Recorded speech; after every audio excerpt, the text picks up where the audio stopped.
এমন একটা বালা মুসিবত, এমন একটা গজব নাজিল করো যাতে এই পৃথিবীবাসী ধ্বংস হয়ে যায়।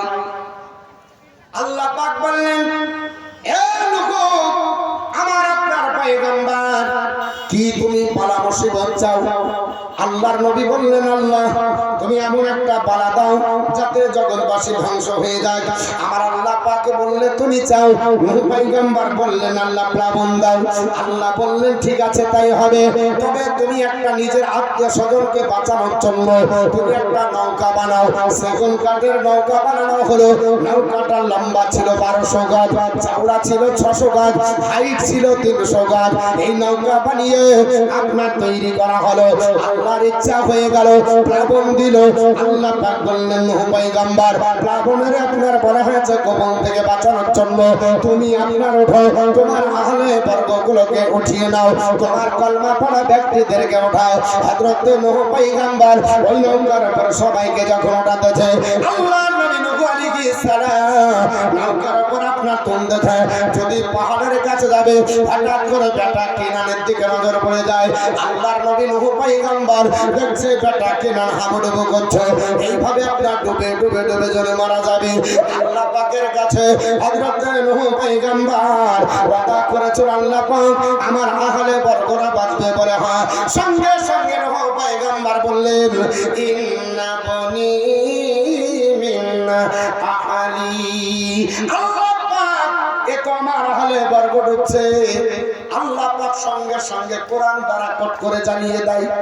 আল্লাহ পাক জানালেন, হাবিব ও আমার নূহ পয়গম্বর, ইন্নাহু লাইসা মিন আহলিকা। এ নবী নূহ আলাইহিস সালাম, তোমার বেটা তোমার আহলে বর্গ না।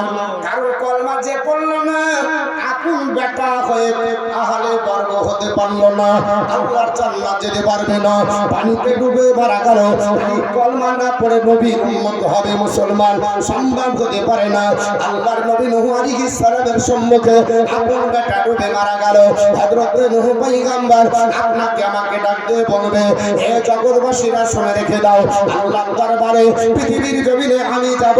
আমার আল্লাহ পাক যদি ডাক দিয়ে বলে, ও নূহ পয়গম্বর, তোমার বেটাকে তুমি কেন ডাক দিয়েছিলে, সেই দিন আল্লাহর দরবারে লজ্জিত হব, আমার মুখটা উঁচু হবে না। এই জন্য আল্লাহর দরবারে আমি যাব না, তোমরা অন্যের কাছে যাও।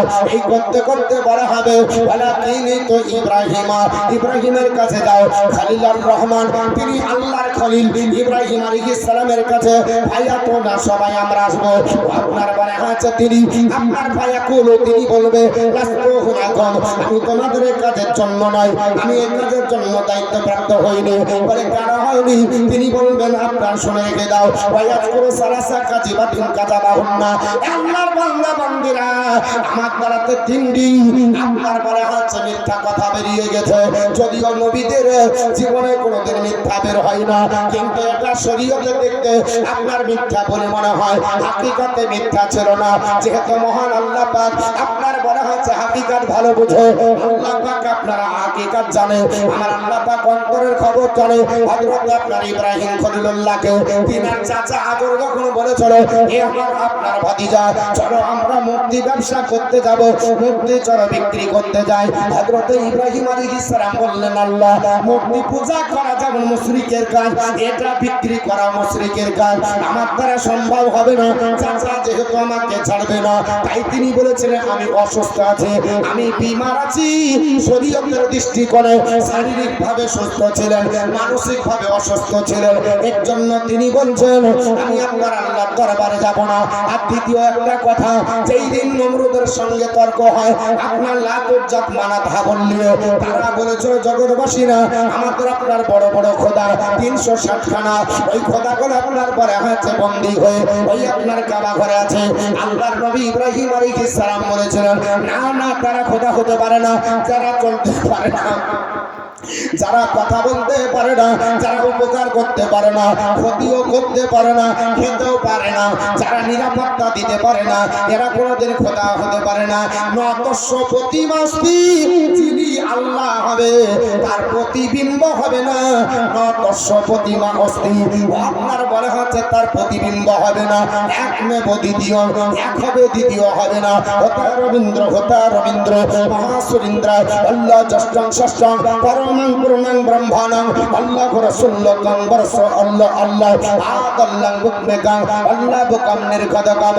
আপনার বলা হচ্ছে আপনার বলা হচ্ছে আল্লাহ উপনিষদ সপ্তম পরিচ্ছেদের মধ্যে লেখা আছে, গরু মনোবলী আল্লাহ যিনি হবেন আল্লাহ পাকের বাণী হলো এই রকম। আপনার বলা হচ্ছে লা ইলাহা, আপনার তিনি বলেছেন জগৎবাসীরা শোনো, হতা রবীন্দ্র মহাসুরিন্দ্র আল্লাহ ষষ্ঠং ষষ্ঠং পরমাং পূর্ণাং ব্রহ্মাণং আল্লাহ আল্লাহ রাসূলুল্লাহ বরস আল্লাহ আল্লাহ। আমি এক দ্বিতীয়, আমার কোনো প্রতিবিম্ব নাই, আমার কোনো প্রতিচ্ছবি নাই। আমি এক স্বয়ম্ভ অবিনশ্বর, আমি নষ্ট হব না। আর মুহাম্মদের সমতুল্য পৃথিবীর কোনো মানুষ নাই। জোরে বলি আর একটু জোরে। নবীর মুখ আপনার সমতুল্য কেউ হবে না। এর জন্য তো বলা হয়, হে জগৎবাসীরা, পৃথিবীর জমিনে তোমরা নবীর কলমা পড়ো। গুরু আপনার মনে বলছে নবীকে, আপনার কলমা যদি নবীর পড়ো